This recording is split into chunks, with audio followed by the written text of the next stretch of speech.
Imagine living your life after 50 and feeling energized and excited about your future. Welcome to the Women in the Middle podcast, the podcast for women who are ready to figure out what they want and create the life they deserve. Here's your host and Master Certified Life Coach, Susie Rosenstein.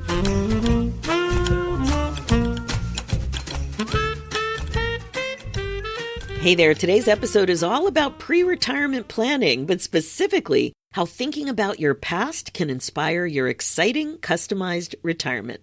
Let's go.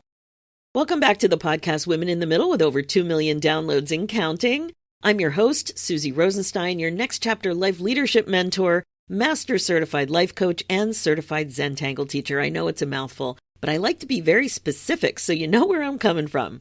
This podcast is for women over 50 whose lives look fine on the outside, but they don't feel as clear or as intentional as they used to, and that's just not okay. Now, this is super relevant when it comes to thinking about and starting to plan for retirement, at least on a high level. A lot of this starts with getting more comfortable about noticing what it is that you really like and perhaps what you want more of in your life. You don't have to be serious about deciding when you're going to retire or even if you're anywhere near retirement to enjoy this episode. The key right now is to just keep working on connecting with your desires. Hear them, consider them, and hopefully get ready to embrace them. But just quick, if you're already recognizing yourself in what I'm talking about, don't brush it off. Because most women don't need a ton more information. What you usually need is to see your life more clearly. And that's exactly what I help you do. Inside a Next Chapter direction session, we take a focused look at what is actually going on, what you may not be seeing, what you may not be feeling, and what needs to change. You can book yours at www.talktosusie.com. Okay, now let's dive in. Ask yourself this basic question. Are you ready to discover how you can use your past to inspire your customized retirement? Are you ready to entertain those thoughts that just pop into your mind about ideas that may feel a little crazy or way too big for you? You know what I mean? Like maybe that's just too much. That's not for me. Well, this pre-retirement phase of your life often takes years. Today is all about being a fly on the wall for a conversation about starting to think about what you want your retired life to look like, connecting with your actual desire, even the kind you're uncomfortable entertaining as reality. My guest today is Suzanne Albanese. Suzanne comes from a large family in rural Virginia. She went to college at Virginia Tech, where she met her husband. She worked in the furniture world, had a son, and earned her MBA from Averett University.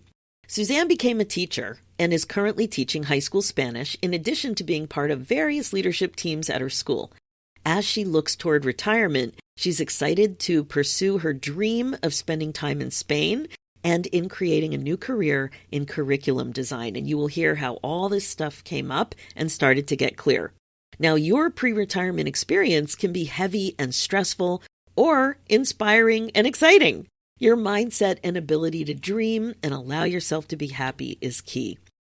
So I think this conversation and prompts from today's episode will poke you just a little bit and help you move more comfortably in this direction of figuring out what it is you want as you get older. So please enjoy this episode.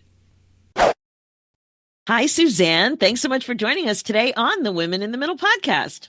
Good morning. I'm pleased to be here. I'm honored to be here. Oh my gosh, it is so much fun to meet a listener. And I know that we became aware of each other. First, you became aware of me through some training I was getting on Jill Angie's podcast about running.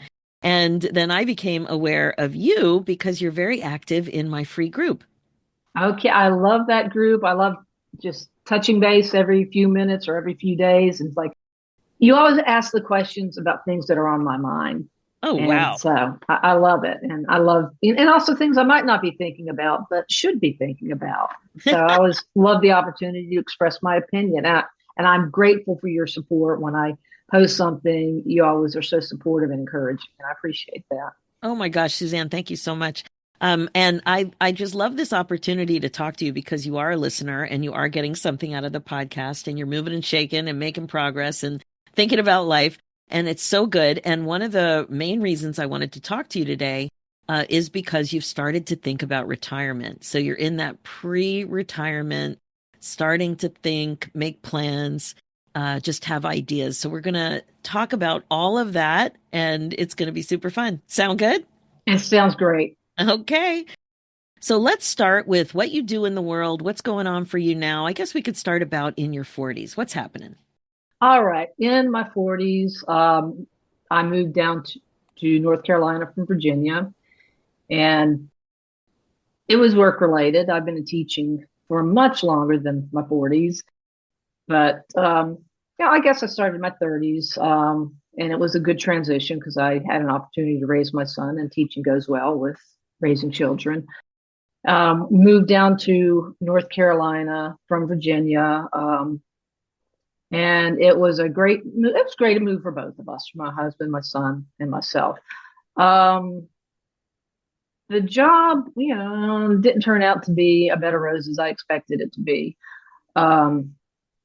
So, I started dealing with a very unhappy workplace, honestly. But I also realized I was self-sabotaging with bad health habits, with binge eating, with not exercising. But the glory about where we moved is I thought, well, I need to exercise.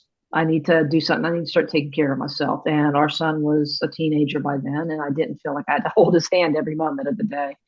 So I started jogging and running around the neighborhood. And like I said, that's how I found out about you, was from the Jill and Angie podcast. But yeah, I was, dealing with, well, do I really want to continue in teaching? Because it was a difficult situation. But I was trying to deal with that and also figure out how to take charge of my situation. And so, I made health a priority. I also made not a career change, but a job change. And that helped me identify myself, my sense of self. And then fortunately, I got offered a job at a new public charter school. It was brand new. And I was sort of curious, but the job was part-time at the time. And so when the principal reached out to me, I said, I need something full-time. She said, well, it's okay. We can make that happen. And that was sort of the first time I had gosh, I can ask for something and maybe get it. Wow. And so that was sort of a spark about advocating for myself.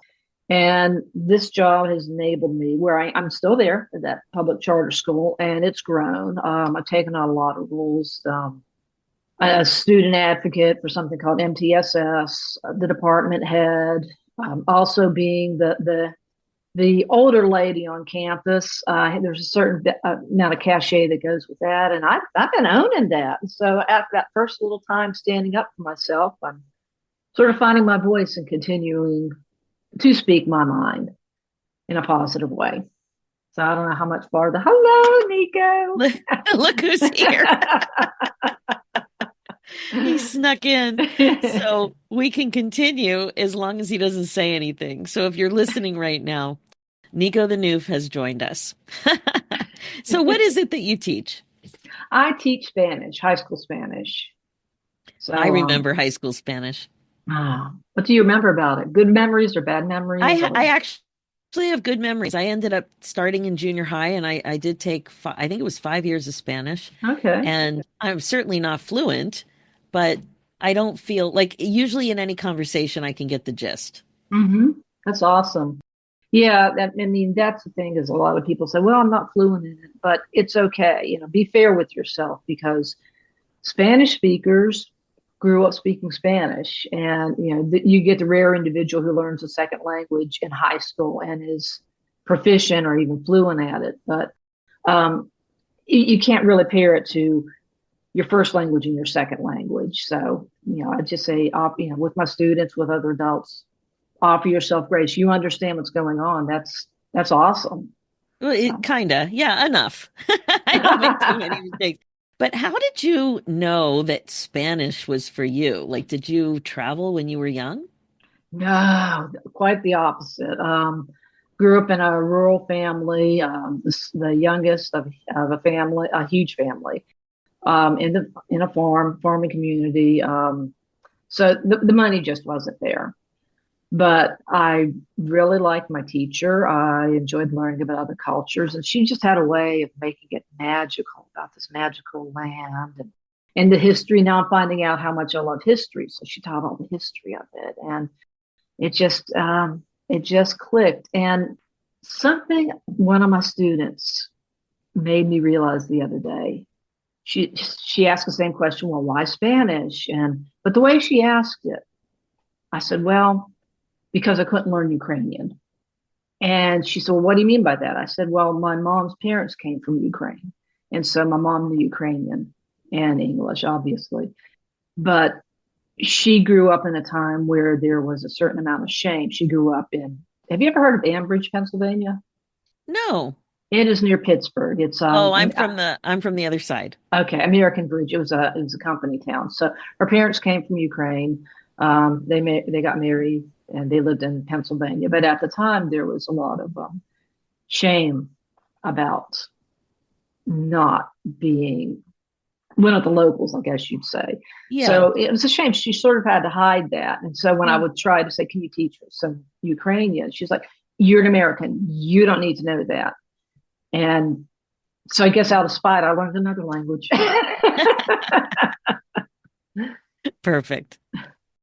Now, during this whole transition of you moving and teaching and finding a new job and all of that, I know that in that phase, you mentioned in your notes that you were in a bit of a funk, that you were feeling off. And this is so common for so many of us. And one thing you mentioned earlier was that you were having trouble relaxing and that you noticed that you were constantly worried. And how did that awareness help you take action? Because it kind of seems like it might not help take action. You know, when I was stuck for 5 years. Right.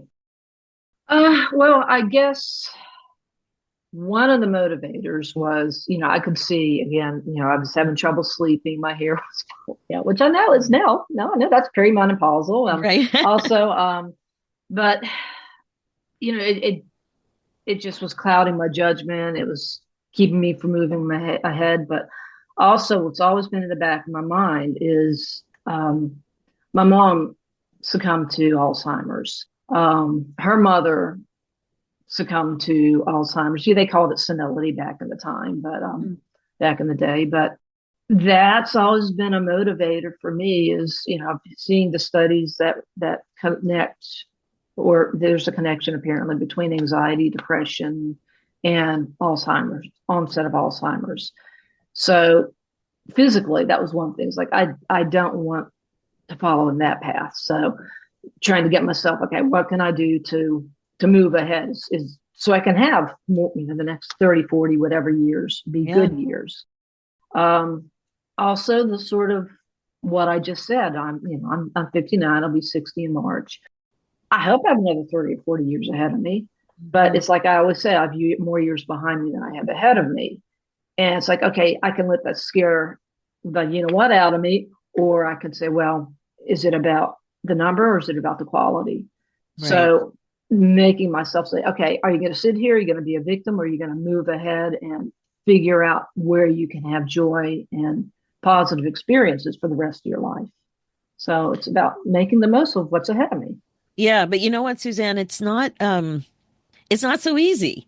So you have to have the awareness. You have to have a little bit of confidence or a wake-up call or something to go from stagnant, frustrated funk to moving forward, being at least a little bit motivated to make a change. So I just always really like to recognize that it's not easy. And right. You did it. Right. Well, thank you. And I will say, hats off again to the principal, at the charter school. Is she gave me a lot of opportunities, empowerment opportunities. And I think having a mentor or somebody there with you who can just say, okay, well, just see what happens. See what can happen. And, of course, I have to give credit to my husband because he's very supportive. And I want to set a positive example for my son, our son. He's 27. He's well on his way, but still, I guess I want my family to be proud of me. Yeah, that's great. Now, were you listening to podcasts during this phase too?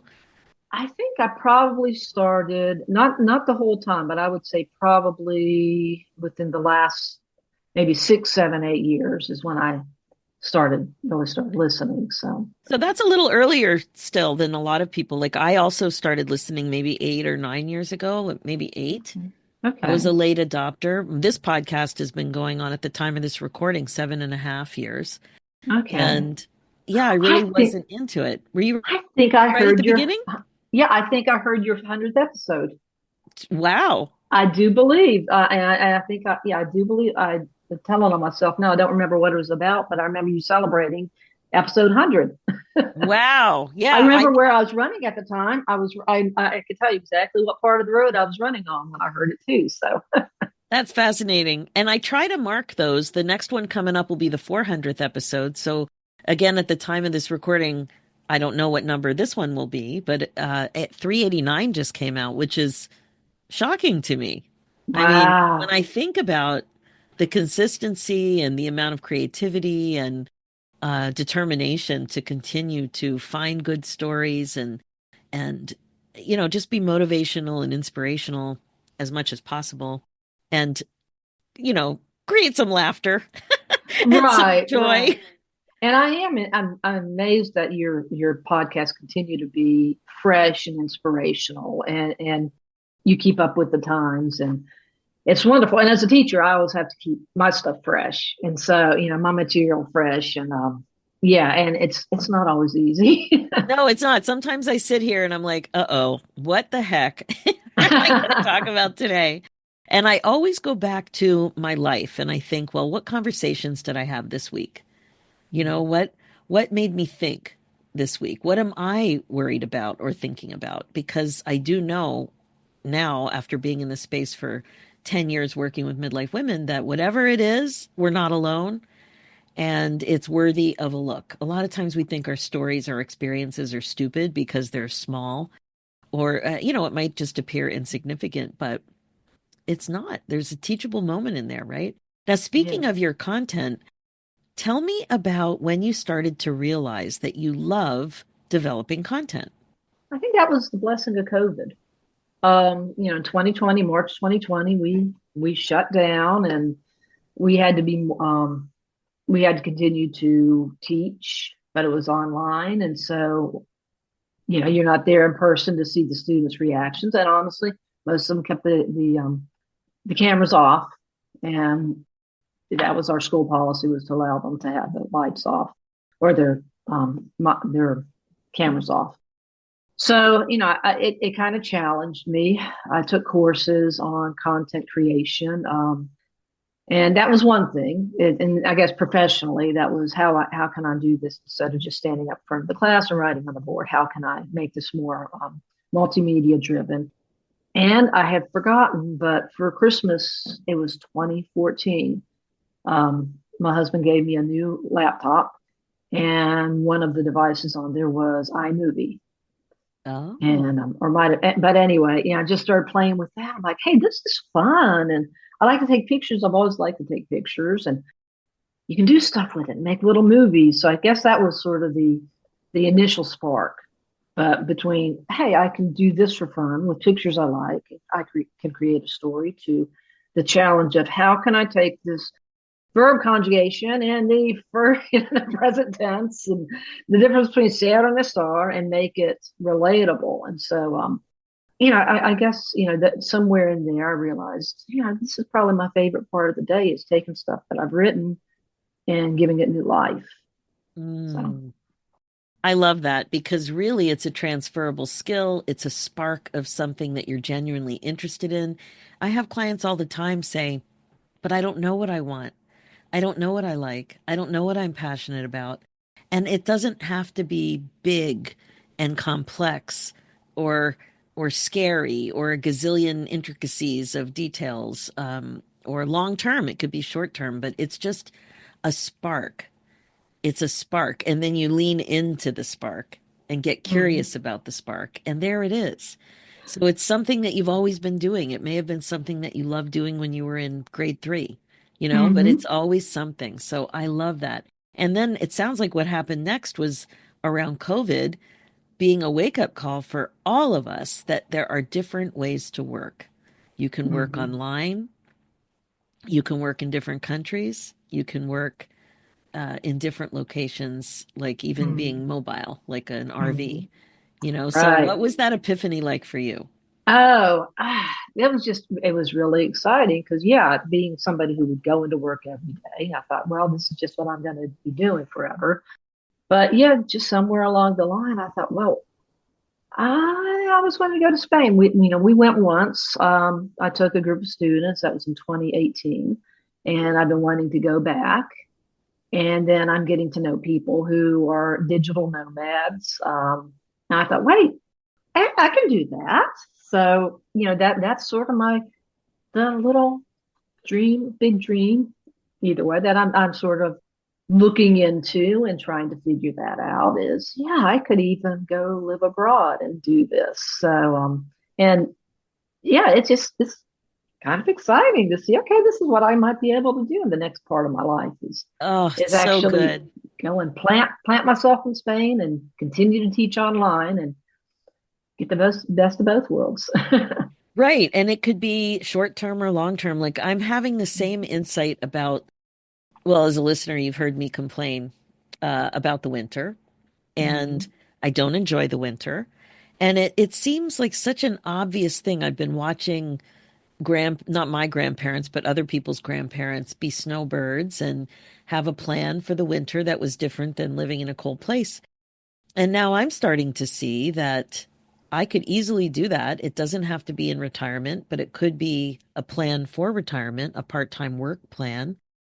And it could be something that I don't need to rely on my husband to do because he's not portable. I am portable. So Mhm. it could be something that is done for a week, 2 weeks, a month, or longer Mm. as part of a pre-retirement plan. Mhm. It doesn't have Oh, to be just retirement. what an exciting idea. Yeah, Yeah, and why wait? yeah, and I never. It's funny when I saw people doing this over the years. I always thought, well, what's the problem? It's not that bad, is it? Is it? And then I started to get older, and I started to really dislike the winter, Mm. especially post COVID when I got used to not commuting. And Mhm. anyway, it's really just allowing yourself to be authentic and then noticing what it is that you actually desire. Mm. Right. I So the love that. awareness piece of it is such a critical part because you can't get excited about a plan if you don't even sanction the desire. Acknowledge that it exists, even if it can't happen right away, like the screen porch I always go on and on about in my vision boards. I don't know if I'm going to have a screen porch. You're in North Carolina. You probably have a screen porch. Do you? No, we actually don't, but we always talk about that's the next step is screening in our deck. I always think about people in North and South Carolina. They seem to enjoy screen porches. Yeah, yeah. But just noticing what it is that you want is really good. So, okay, so now you have this idea about Spain, more Spain in your life in some way or another. And now you're to the point where you're starting to think a little bit about what does that next phase look like? And so this would be a pre-retirement phase for you because you're just starting to think about what's possible for you in retirement or your version of retirement, whatever that means. So tell me about how your thoughts are coming up and what that means for you right now in this phase. I guess there was a lot of pre-planning in the back of my mind or unconscious thought. But honestly, when I was filling out the questionnaire, it's like, what do you want to do? And I wrote down without thinking about it. It's like, I want to go to Spain, or I want to spend time in Spain and do this contract. It's like, that's what I want to do. I didn't realize that. So it was a prompt. Yes, yeah, yeah. That's why it's so important to get with other midlife women and Mhm. also in coaching communities where we're raising the awareness of the importance of planning and acknowledging what it is that you want. So that's so great. Exciting, looking forward to it. And more and more people are going toward contract work, and it's like, well, why not? The big thing is continue to invest in the retirement, hit retirement age, and then just see where that might take me. But yeah, just What's don't let. retirement age for you? What do you think? Uh, well, it's probably, maybe 65, maybe 67. So probably another eight, 8-ish years, 8, 10 years, depending. Yeah, Um, so I love that you're thinking about it this far out. There's nothing wrong with it. It's exciting. At least you don't have to learn Spanish, but I'm sure that's there's right. lots that you could learn about living in Spain in the Right. meantime, too. Yeah. Our big dream is, my husband's my big dream is, so as soon as we do retire, we're going to go to Spain for 6 months and go to Italy for 6 months because his heritage is Italian. And so just spend some time, either get it out of our system or decide this is what we want to do. And of course, the big holdback is, well, can our son come with us? And he's an adult. He needs to create his own life. But yeah, as a Yeah, but mom, I need to learn to let go. right, but there might be grandchildren. And then it's the question of what does it mean? Do you keep your home base? Are you thinking of keeping a home base in the States, or when you really let your dream fly, is it a full-time moving? We're going overseas. Yeah, that's the question. So yeah, I hadn't thought that far, but see, you give me something else to think about. You're good. Well, it's just, you're reading my mind too. Like I'm also starting to think the only thing I've come up with so far is that I need water. I really want to live near water and I want it to be ocean. Okay. I mean, I love Yeah. fresh water, Yeah. but for me, I need the whales. Mm-hmm. And I just really, really love the the communities around ocean. Like I love the restaurants, the seafood, the the lifestyle. And I've never lived in any kind of situation like that, but I do put myself in those situations. So that's something I want, and I want better weather where you can garden more of the year. Okay. That's Right. really important to me. So now with a cold climate, I bring gardening inside with hydroponics, which is great. But whenever I hear about people gardening all year round, I get very kind of envious. And envy is a great window to what it is that you actually want. That's true. It's true. So I like embrace envy. If you see something and you're noticing feelings of envy, pause and just be open and curious about what it is. Is it that person has more time? Is it that they're doing something that you want to do? They're having an experience that excites you and that you're curious about? Is it the way they work, the way they play? What is it? Just be really Hmm. aware of it. So tell me more about in like with your original thoughts of contract work. So you're starting to think of retirement as working part-time. I think so. Yeah. And what's the reason for that? I guess part of it is finances. Be good to continue to have an income stream. Um, Also, I'm not a big hobbyist. That's a weakness. I probably should create more hobbies. Now, ironically, I am starting to dabble and finding other hobbies I might enjoy doing. But yeah, just as long as PowerPoints, Word documents, articulate or captivate, playing with those, as long as those continue to be fun, why not? Oh, and I'll tell you something. I listened to your top 10 podcast yesterday on my Yes. run. And the whole time as you were talking, I was paying attention, but also in the back of my mind, I was designing how can I put this into a PowerPoint? So I might, with your permission, use that idea to create a top 10 PowerPoint of my top 10 events of the year. And I might even share it with you if you're interested. Oh, I would love to see that. We had the road trip with my kids recently, and I challenged everybody in the car to have a conversation about top 10. I said, you don't need to put it in order, but let's talk about it. And it was a Hmm. really fun conversation. That's great. We're getting together with friends tonight, and I might again borrow your idea for that. Well, it's my uncle's idea, and I encourage you to borrow it. I'm also going to bring it up at my gathering Okay, uh, awesome. tonight for New Year's Eve. Yeah, absolutely. Why not, right? Right, It's right. just really important. And then the extra part of the top 10 idea, and I'll link it in the show notes if you haven't heard it, is to also think about the people who were with you during the top 10 days and send Hmm. them a note and thank them for helping you experience a top 10 day. So you can introduce gratitude into this whole exercise Ah, too. right, right. I love it. Super And another fun. opportunity to reach out to someone you haven't talked to in a while. Yeah, and to say, hey, I just made my top 10 list and you're one of the people who helped me have this experience this year. Oh, how neat is that? It's so great. I know it just warms my heart thinking about it. Okay, so you are going to be working in the capacity that you're working for about 6 to 8 more years. And then you've got this Spain idea. So between now and Activate Spain and Italy plan, do you see yourself going a few more times to learn more about it or taking a cooking course in Spanish cuisine? Or do you see yourself doing anything to prepare other than continuing to save money for that chapter? I do. In April, that's my spring break. We are looking into doing a cruise that includes Barcelona, and that's one of the places I went to in 2018. I said I got to go back. So we start and end in Barcelona, and then France and Italy, and so yeah, that's what we're on track to do in April. And I said, another thing is, I'm not very well versed in world travel.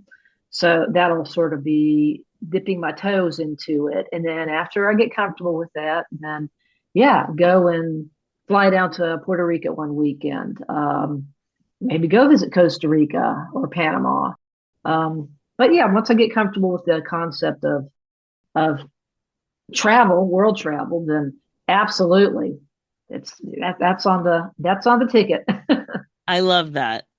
I love that. I remember years ago, I don't remember who it was, but it was one of a client I had in the early years. And she had a sabbatical idea, a dream, but she couldn't make it happen for a few years. I don't remember what country it was either, in Europe someplace.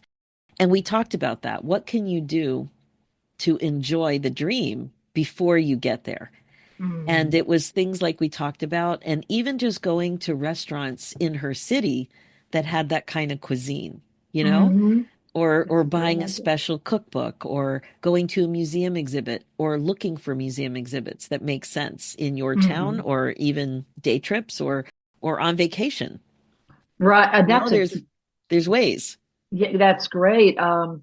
And getting into that a little bit more, we were fortunate enough to go to New Orleans, and I didn't realize. Shame on me not knowing my U.S. history is I didn't realize the extent of Spain's influence on New Orleans. So it's like, oh, I can do that. And then of course going down, we've been down to Florida a few times and seeing the influence there.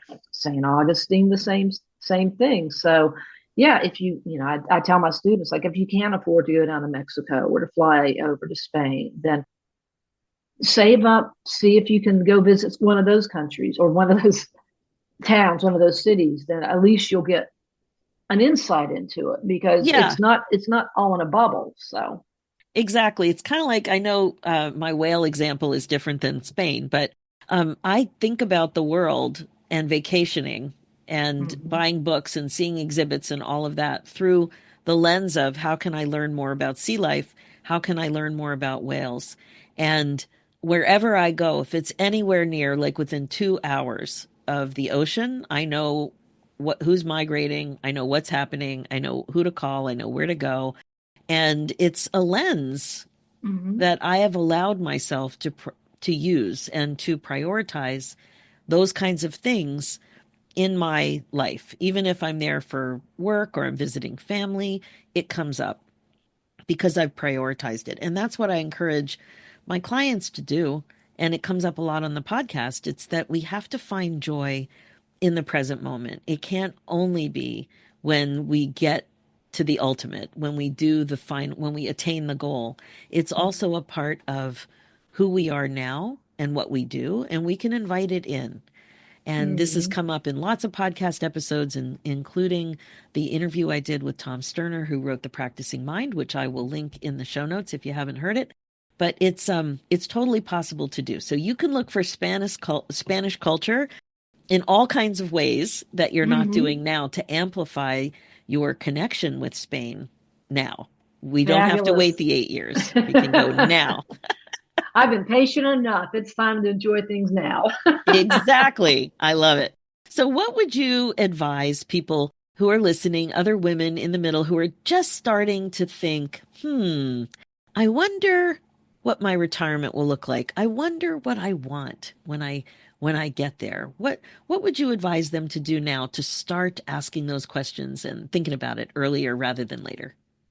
I'd say when everyone says, look for what sparks joy, that's daunting to me, because I always think, well, what's the one thing that's going to change my life? Just look for little things that bring you joy or you lock in on, and find ways to bring that, to incorporate that, to make that part of your hobbies. Don't edit your thoughts so much.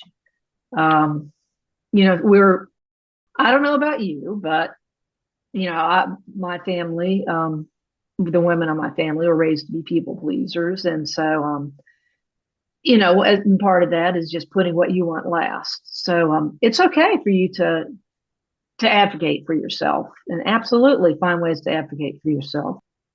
Some women are able to speak their mind freely. To me, it was scary, but learning to speak my mind, having that opportunity to speak my mind, is also really important. So I would call those some strategies. But it's okay for you to change your mind. Look, if you're interested in something, look into it. It might not be what you want to do after all. Well, what about that did you like to do? So, first for a while I wanted to be an instructional designer, and then I looked into that and it lost its luster. And I thought, well, what about that did I like doing? Well, I liked creating content. So, so that was my takeaway from that. That's great. That is such great advice. And one thing I'm always coaching clients about is taking the next best step. Don't think about it as your whole next chapter. You don't have to think about it as your entire journey, but you can think about it as the next best step, because you'll get new data. We can't figure this stuff out if we never leave the house or try anything new. We need new data. We have to meet new people. We have to ask people questions. We have to see what they're interested in. We need to hear conversations. And then you can gauge, oh, that's not for me, or, oh, that's so interesting. And you just notice yourself leaning in and asking questions. That's great. That's a sign. That's new data. I don't mean it's a sign, a sign from the universe. I mean, it's a sign for you that that's something you're interested in. Right. Pay attention to that. But I agree. Things can feel daunting. The word passion I find daunting, and I've heard that from lots of women. But no, don't think about it as something as scary and hard to figure out. Just notice more of what you like and start thinking about it that way, that you deserve to have more of what you like in your life. I love it. Exactly. You have to invite it in, because nobody's going to look after you like you look after yourself. Amen. And as much as your husband loves you, as much as your family loves you, as much as your parents and your partners and everybody loves you, they're not in your head, and they can't do this part. Wow. Powerful words. Yeah, I know. It seems so obvious, but we get in our own way. And so many of us were born in a time where those messages about people pleasing and about putting yourself last. And it's very, very common with women our age, but we really do have to have our own backs. Right. Yeah. Well, Suzanne, is there anything else you would like to add? Because I'm telling you, this was some solid information. There was some gold here. Well, I guess my big takeaways are, listen for the small, listen not for the large wind, but for the small breeze that follows. So, it's not always the big, powerful, booming voice in your head. It's like, oh, well, that's interesting. So it's the tap, the little tip, tip, tip on on your shoulder. Yeah. Yeah. Pay attention to that. Pay attention to your intuition. It's okay to change your plans. advocate for yourself. Find big ways, little ways to advocate for yourself. And don't be afraid to, pursue little interests, even small interests, even if you want to pick up a new hobby, for instance. You don't know where that might lead. I can't wait to see what you do in your new hobby. Okay, thank you. Well, thank you for inspiring me. Oh my gosh, I've had clients tell me all kinds of things, and listeners too, write in about hobbies that they tried. I'm not the only person who tried tap dancing. I've heard that a lot. I've heard people get excited about miniatures, pickleball, crochet, sewing, painting. I do the mindful doodling with Zentangle. I'm a certified Zentangle teacher, and I Wow. talk about that a lot because I find it such a great, simple thing that you can learn. And it Mm-hmm. really helps you understand the urge to leave the present moment. But to Okay. stay focused is a challenge for so many of us. But trying new things is so great. Gardening comes up a lot too. Some women Mm-hmm. have become interested in decorating or style, improving style, Mm-hmm. cooking. More women are taking that course, learning how to Yeah. roll sushi, taking an Italian cooking course, whatever it is. It's fantastic. It's fantastic. I had somebody tell me once they love dinosaurs. She's like, "What am I going to do with that?" I said, "What if you looked around the world at major museums to see what exhibits they have, and then you let that inform some of your vacation choices?" Mm-hmm. You don't have to go do an archaeological dig, but if you love dinosaurs, there's ways that you can learn more about dinosaurs. That's exactly right. And just a little thing apropos of nothing is I grew up riding horses, and I got away from that as an adult. And recently, I bought some art off online through Amazon, and it was Western themed. And then that was one of the things after my dad passed, I inherited his saddle. And I look at that, and there's just this little warm door that had closed that sort of opens up again. I'm like, okay, that's another thing I need to look into is just how I can get that as part of my past back into my present. So, Oh my gosh, yeah. I'm so glad you mentioned that, Suzanne. I have a worksheet that I will post in the show notes. It is called Passion Project 50, and it walks you through your childhood, your happy highlights of your book of life, your whole life, looking for moments of joy, not just looking for the way that we like to define our time on this planet, which is traumatic events. We're so bad things that have happened. Let's think about good things that have happened. And I have Hmm. had women tell me they've remembered exactly what just happened to you, that there's Hmm. this little thing from childhood and you're inheriting your dad's saddle and your love of the West and horses. Absolutely, you can do more of that. And it can come from art. It can come from real experience. It can come from a dude ranch. It could come from an immersive, you know, experience with horses that I know are offered at some ranches. There's so many ways to do it. And I remembered mud pies, which I have talked about before on the podcast. I used to love making mud pies with this friend, Judy, who I completely lost touch with. It was in her backyard. And I don't know why we loved it so much, but the memory came to me. And then I started to think, well, how has this shown up in other parts of my life? Well, it's working with my hands. It's Oh, cake okay. decorating, working with fondant. It's art and paint. And I never imagined myself liking to work with my hands, but Mhm. it's that little memory, and I really did. It was enjoyment. And that's the Mhm. beauty of looking for clues throughout our lives of things that gave us that warm and fuzzy. Mhm. You don't I have to love have it. mad skills, but it's just the warm and fuzzy, and you can have more of that in your life if you notice Mhm. it. Right, right. This year, for whatever reason, I didn't quite feel as inspired to go to work, when we went back to work in August. And like, well, what am I going to do? I've got to do it.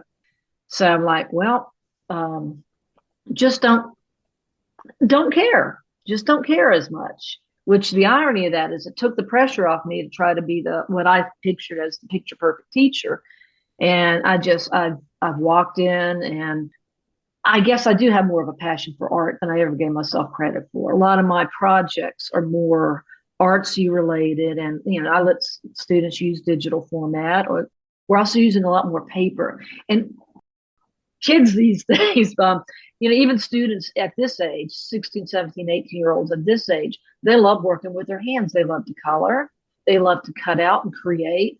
So to me, I did that as like, what's a different way to do this? And by taking the pressure off myself to be perfect, it's like, well, I want to do something artsy today.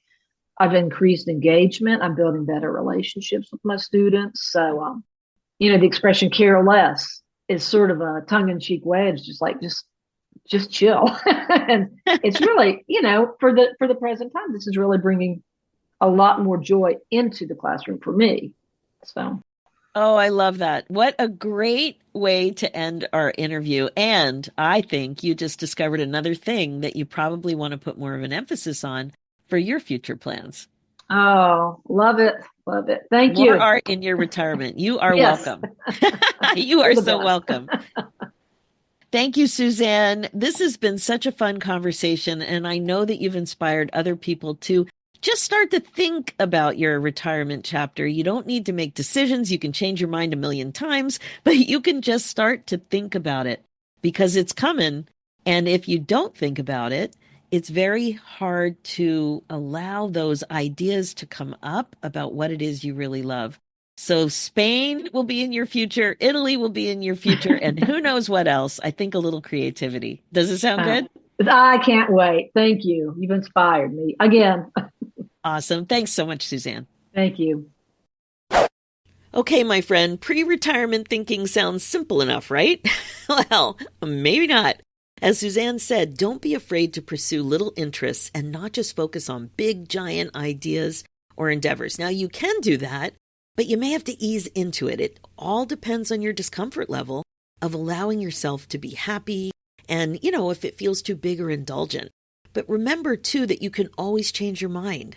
I know that may seem obvious, but it's not always the case. I absolutely loved the little gem Suzanne dropped near the end of the interview about the Western-themed piece of art and how it made her feel. This was so huge. She noticed the feeling of the warm door. That's what she said, that warm feeling. It made her think about her dad and riding horses in her childhood. And now she's got more awareness and is ready to think about how she can bring more of this into her life. That's such a great example of how you can amplify something you love and bring more joy into your life on purpose.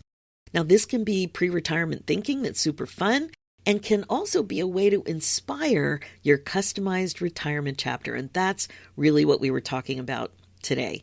So if this is resonating, don't ignore it. Because most of us don't need more information. We need a clearer view on what's actually going on up there in your mind and what it is that you want more of now and in the future. That's exactly what we do in a next chapter direction session, and you can book yours at www.talktosusie.com. Remember, sometimes the most powerful shift isn't doing something new, but instead finally seeing what's been there all along, like passions from childhood and thoughts about what you love. And sometimes it's reeling how extraordinary your life already is. All right, that's what I've got for you today. Thanks so much for listening to the Women in the Middle show. Please remember to share it with your friends and other midlife gals. And if you're getting a lot out of it, please think about leaving a review about what you love. That's the kind of thing that really helps other women find the show. Being the queen of your brain domain is the best way to be. It is time to stop living like time doesn't matter, because it does. Remember, if you need coaching support for the changes you're excited to make in midlife, I'm here for you, and I offer group and private coaching. Head over to www.talktosusie.com. For show notes and links, go to www.susierosenstein.com and click on the podcast tab and look for episode 460. And you'll also see a link there for my other show, The Women in the Middle Entrepreneurs, which is all about the reality of running your business when you're a midlife gal. It's also on iTunes, Spotify, and all the podcast places. So let's do this, ladies. It's time for you to put yourself first, one thought at a time. Thanks so much for listening, and I'll talk to you next week.